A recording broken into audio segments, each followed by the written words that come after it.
Hey everyone, and welcome back to the Rules of Thumb podcast with Dr. G. I'm your host, Nick Golinvaux, and I write a weekly newsletter on all things musculoskeletal health and longevity. That means fewer aches and pains and a better knowledge of what to actually do when they inevitably rear their ugly head. In this podcast, I will read to you my article of the week so that you can listen to it on the go. If video is more your thing, welcome to those of you watching on my YouTube channel. And as always, the original article with its associated images will be linked in the show notes below.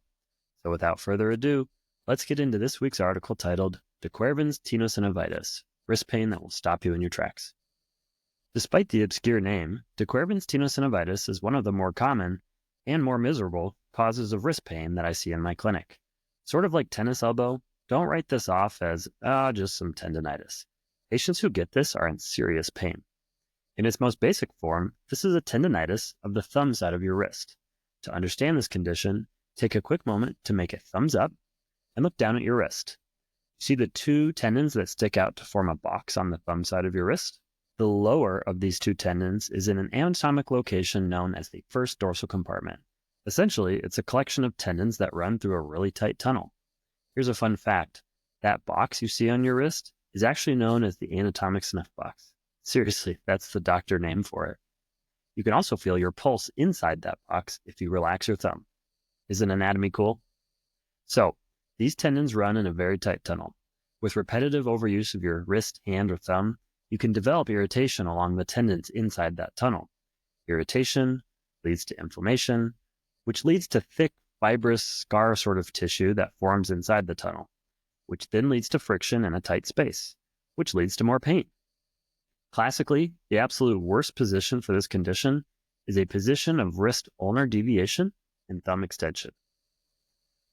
All right, Dr. G, enough of the technical jargon. I don't even recognize that position. I rarely do that funky motion with my hands. Think again. In the article, I have a few pictures of how we hold our phone, how we hold a child. You get the point. That's right, this condition is commonly known as texter's thumb or even gamer's wrist, and in the parenting world known as mommy wrist. Ulnar deviation and thumb extension is the position we use to text, play video games, pick babies up out of the crib, lift a pan off the stove, or nurse a child. And you know what the other big culprit is? Scissors. So, if you have a project that requires repetitive scissor use, elementary school teachers beware, you're going to want to modify your positioning, take breaks, and be on the lookout for early signs of irritation. So how is this diagnosed? Continuing with the theme of diagnosing yourself, this is one of the easiest conditions in all of orthopedics to diagnose. If you learn one thing, learn the modified Eikhoff or Finkelstein test. Here's how to do it. Pictures to help. Warning, this can be painful if you have Quervain's, which is why it's so easy to diagnose. All right, so turn your palm 90 degrees to the floor, bend your thumb down into your palm, wrap your fingers around that thumb, and now tip your whole hand to the floor in ulnar deviation. Did this send you through the roof with pain? I warned you. If it did, then you could be 99% sure that you have this condition. Other common symptoms include aching on the thumb side of your wrist, pain when you squeeze directly on that tunnel, and in some cases, a sense of numbness or tingling over the backside of your thumb. So I often say that knowledge is power, and it can be the best treatment. You may have noticed there's a similar structure to most things that we treat in hand surgery. Treatment exists on a spectrum, from doing the least invasive thing all the way to surgery on the other end. And you know what's really effective for treating Quervain's? Knowledge. So what do I mean by that? Do you remember those photos I showed you earlier of all the activities that involve ulnar wrist deviation and thumb extension? Texting, gaming, scissors, lifting a baby out of a crib, breastfeeding. Well, now you know the positions that exacerbate this condition, which means you now know that you shouldn't do those activities if you're struggling with this condition, or you should modify around them. Or, more specifically, don't do those activities in that position. This is where the treatment strategy, activity modification, comes in.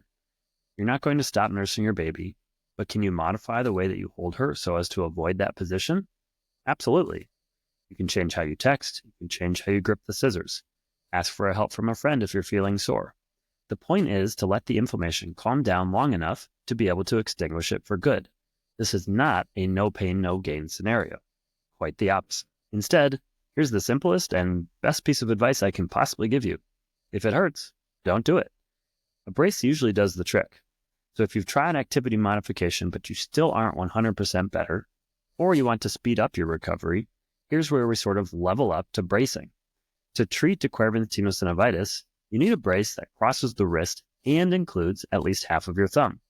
If you're not immobilizing part of your thumb, you may as well not wear it.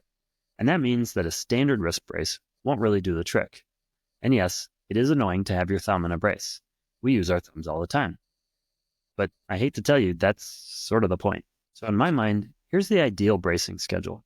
I also go into this in more depth in my Frameworks for Bracing article linked in the show notes below. So for weeks 1 to 3, wear the brace as close to 24/7 as you possibly can. Pretend that I put you in a cast.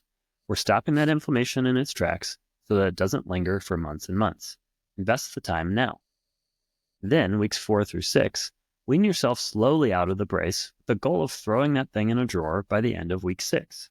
And that means during week 4, you're taking your brace off for light things around the house, such as brushing your teeth or making your coffee. Week 5, you're taking your brace off for medium-level activities around the house, like don't sleep in the brace or take the milk out of the fridge without the brace. And then week 6, try a few sort of cautious, heavy, or high-level things here and there. See how it feels. Progress slowly, and if it hurts, don't do it. These are all treatments you can try over the counter and on your own. Let the above be your guide, and you'll be starting off right. Therapy for Quervain's is actually sort of questionable. If this bracing strategy still doesn't have the Quervain's under control, it's time to consider professional help. There's sort of a debate as to the role of physical or occupational therapy in Quervain's. In speaking with our therapists, there's a general consensus that some of the measures of tendon glides and K-taping can definitely help with some of the pain of this condition, but it's not really a condition that needs or benefits from strengthening. So while therapy is an option for some, it's definitely not the cure-all that we see in some other conditions. Now, injections work with a small downside. Another step up from therapy would be an injection. In this setting, I place a steroid injection, such as cortisone, into the first dorsal compartment.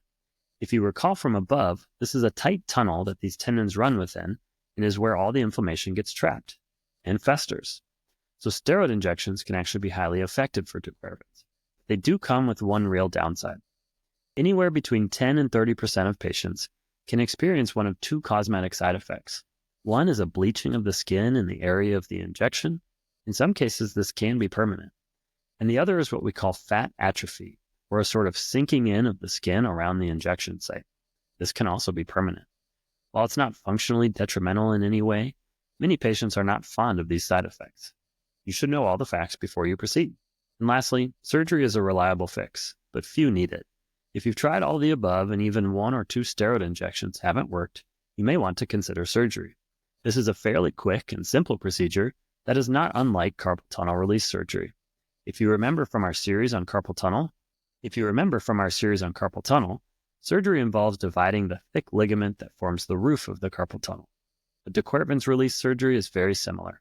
After incising the skin and moving a small nerve branch out of the way that gives you sensation to the back of your thumb, I divide the roof of the first dorsal compartment. That releases your inflamed tendons from their site of compression and allows your body to resolve the inflammation through its natural mechanisms as you heal. So a few takeaways from today.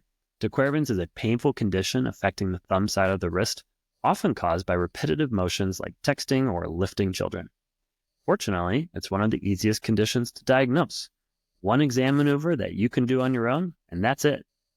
Treatment options range from non-invasive methods like activity modification and bracing to interventions like steroid injections or surgery. So hopefully you now have a better understanding of Quervain's tenosynovitis as well as the treatment options available to you. Even better, you can treat yourself for Quervain's by using the knowledge from the first half of this article. That's all for today. Thanks for being here. See you next time.